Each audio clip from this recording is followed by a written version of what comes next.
Hey there, I thought when we started Completely Biased Food Reviews that it would just be going out to restaurants and having fun. But in light of the current panic and pandemic that everyone's going through and the fact that people are having a hard time getting good food and making food because, most restaurants are closed right now for the next few weeks. And so many of my friends were not taught how to cook, and so many of them don't know how to cook. I thought that I would show just a couple of super simple recipes, easy ways to do things. We're in my actual kitchen. Welcome to my actual kitchen. I should close these because my wife's going to get all frustrated. You might hear my dogs come through here because my dogs are around and all those things. I might kick them out of here at times. But today, I want to show you how to cook a steak, and I'm going to show you the real simple way to cook a steak. It is super delicious, super easy to remember, and makes delicious food every time. First things first, set your hot box, your oven, 400 degrees. You want that sucker to preheat, and you want it to get up to that temperature before you really get going with anything else. And the reason for that is you're going to actually transfer out of there. So what we're going to do as an overall sense, we are going to season our steak. We are going to put it in a rocket hot pan for an exact amount of time. And then we're going to transfer that rocket hot pan to the stove to finish cooking, and it'll be amazing at the end. I also want to preheat my pan on the stove. I want this to be hot. One of the big mistakes I see people make is they put their steak in a pan that's cold and then it tastes gross.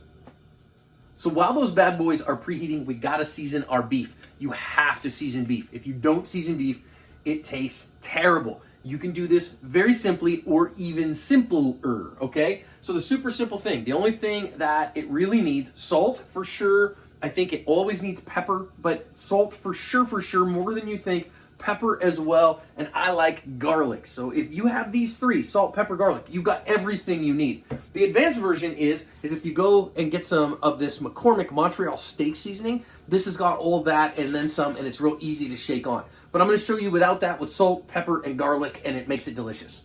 Got two openings here. One is a pour, one is a shake. Use the shake. And shake a good amount. So you want it to be heavier than you think, but you want to kind of play with this a little bit because it's to your taste, but beef needs seasoning, right? I got these steaks I'm cooking right now. It's a T-bone, and the reason that I'm cooking this T-bone is it was on sale at the grocery store, and it was pretty good price. It was, I think, $4.97 a pound. Now, for you, that might be too much, but you could use this with a sirloin steak or a cheaper cut of meat, too, as long as it's not real thin. As long as it's about an inch thick or thicker, this will work great. Inch to an inch and a half, this works awesome. A little bit of pepper on here. I'm a little bit softer with the pepper, certainly than I was with the salt. And now a little bit of garlic powder because I love the taste of garlic. Flip and do the other side. Voila! Wait for your stuff to finish preheating. How will you know when your pan is hot enough? Well, I'll tell you, when it gets hot enough, I'm going to take a little bit of water here and drop a couple droplets of water. Now that just evaporated, so it's not quite hot enough yet. What you want to see is it kind of skittering around the surface. That's how you know the surface of that pan is rocket hot, which is what you want. So you notice it's still on high, still preheating. Once you got that heat, a little bit of fat. I'm using olive oil today. You just want to have a little bit. You don't want to have, you're not frying here. You don't want a bunch. But you can put a pat of butter in here if you want. If you like canola oil, personally, I don't like canola oil very much. So all I'm going to do here is I'm going to take a little bit of that oil just to get the kind of bottom of the pan set. Pro tip, don't touch cast iron skillets without a protection on your hand because the handle will get super hot. So you want to make sure that you do that. Now all I'm doing is lifting this up so that it coats the entire bottom of the pan so the whole pan is ready. We're about ready to go. Now what we're going to do is 2 minutes on each side. So we're going to grab this guy and we're going to put him down in there and then 2 minutes. Hey Siri, set a timer for 2 minutes.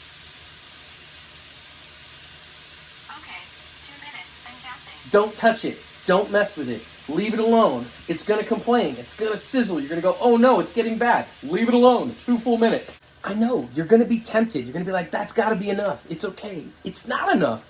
Let it go. Don't touch it. It's going to be delicious. I promise you. Just follow the way. That sound is that our oven is finished preheating, so we're good to go on that.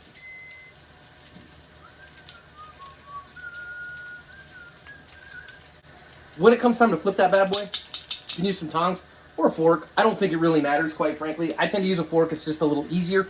The only thing you want to do is you want to make sure that you turn it away from you. Remember, there's hot fat in the bottom of that pan. You want to turn it away from you. Okay, timer's up. There it is. We had our timer is done, and so we are going to flip. Now, there's where you see.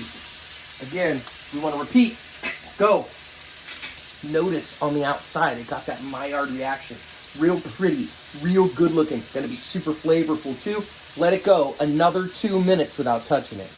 While we're waiting for that, hat tip on all of this to Alton Brown. I really learned how to cook, especially stuff like this, by watching Good Eats on the Food Network and then riffing on his stuff and kind of going as I could and just learning as I went. So hat tip to Alton Brown for this particular recipe. All right, we're done, but we have one more to do. What I'm going to do right now is I'm going to repeat the timer. Now, I'm going to pick this steak up, but what I'm going to do here is set it on its side and give it another 2 minutes. One of the sides on this particular steak has this kind of delicious fat that's on the edge of it. So much flavor there. But if I stopped here and I didn't continue forward with that fat by letting it render for a couple minutes, it would be chewy and it wouldn't be done, and it would kind of taste gross, to be quite honest with you. So this little simple step will save you a bunch of time. Make sure to use long enough tongs that you're not burning the crap out of your fingers while you're doing this. There's our side. So what we're going to do is put it back down. Now, I'm going to open this oven. Don't get burned to death by it. And I'm going to take this pan and I am going to drop it right in that oven. Turn that off. Now it's going to sit in the oven. Our timer is done. We're going to stop that. Now, how long do we leave it in the oven? Depends on how done you want your steak. So you can do this based on time, but your hot box is going to determine how much time it needs, and your hot box is probably a little different than mine. So I like to use the finger test. How done do you like your meat? Do you like your meat rare? Do you like it medium rare, medium wellish? And if you like it well done, have the chicken. So I use the hand test. This is pretty simple. We feel this right here. That's raw meat, right? That's your hand. Okay, fine. Now, if I take and I put these fingers together, this gets a little bit of firmness right here. So this is like really soft right now. Now it's just a tiny bit firm. That's like rare meat. If I touch that steak and I feel the same as I feel here, like this, I got rare. If I go to this, I have medium rare. It's got a little bit of firmness. If I have this, I have medium. And if I have here, I have medium well. More than that, get the chicken. So what do? Leave it in there a couple minutes. Open the drawer. Poke, poke, poke. It's about the doneness that I want. I kind of want medium rare. So I kind of tend to go for the middle finger there. Sounds gross, but it's delicious.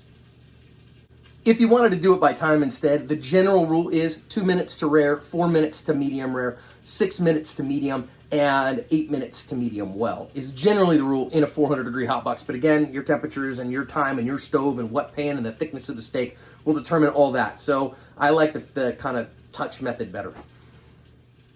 Let's open the hot box, see what we got. Careful, it's gonna be hot. Bring this out here. Oh yeah. I actually think that's about medium rare right now. A little sooner than I expected, but that's why I like this test. Now this part, critically important. You've got it out now, but you've got to let it rest. So we get it out of the pan, out of the heat, because it's done, and we watch that we don't splatter all over ourselves. Put it out on a serving dish, something else that you can leave it alone for 5 minutes. If you don't leave it alone for 5 minutes, all the juices will get out of your meat and your steak will be dry and gross no matter what you cooked it to. So leave it alone for 5 minutes. In the interim, turn your oven off. Now, see what that Maillard reaction did? Is it made all those little crispy, delicious bits. We're still resting, but that's why we did what we did. All right, so you've got a good steak. Let's cut into this guy and kind of see what we have here. Again, it's pretty rare, and I have cooked it pretty rare on purpose. Rare to medium rare is kind of how I like. And what we did there is, you can see, we have some pink in the middle, but warm all the way through. Medium rare, just like I like. Give it that 5 minutes, all the juices come back into it. It's delicious. I personally don't feel like a steak needs ketchup or anything like that, or even any kind of sauces. The seasoning that we put on it made it salty and delicious and good. Of course, it's St. Patrick's Day tonight, so I'm having that with fine Irish whiskey. Enjoy yourself a steak. It's pretty simple, guys. Season it, sear it hard, 2 minutes on all sides, and then once on the edge, put it in the oven until such time as it's done. So that could be 2 minutes, 4 minutes, 6 minutes. Take it out, let it rest, and then enjoy. Hope that helps you.